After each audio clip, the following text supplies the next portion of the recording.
gaslighting you for, things that you did. And all the entire time, you're the one who paid for the phone, you're paying for the service, you're paying for the software in certain cases.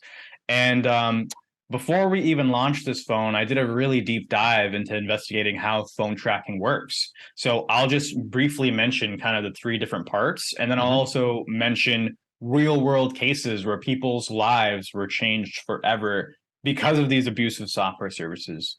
So, in our research, we found there was tracking in the operating system, right? Like the core of the phone.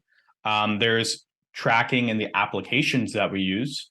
So, to give you some examples, Apple will get the MAC addresses of all the devices on your home network if you enable location.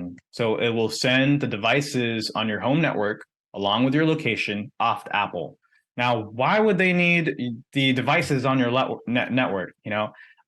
So it's little things like this. They're collecting your phone number.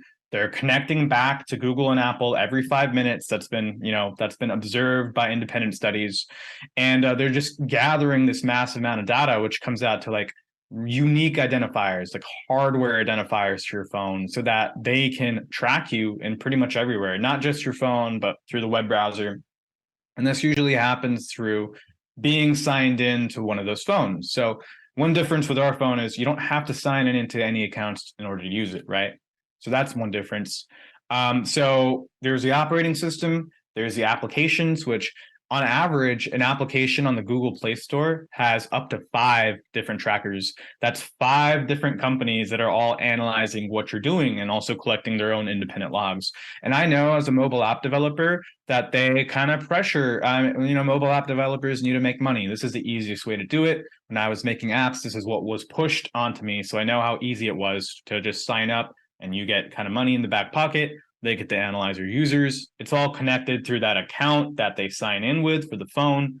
And it's also used for advertising on the phone, right? You might wonder, all right, how do, I start speaking about something and then I get the ad on my phone. Well, were you speaking about it? Were you typing it into an app on your phone? Were you using it to a web browser? Because all of that is being collected and funneled and analyzed so that they can make this highly optimized advertising system.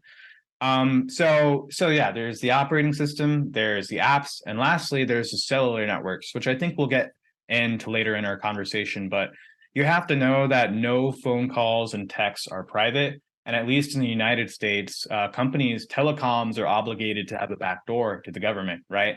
So the philosophy there is to leave the cell networks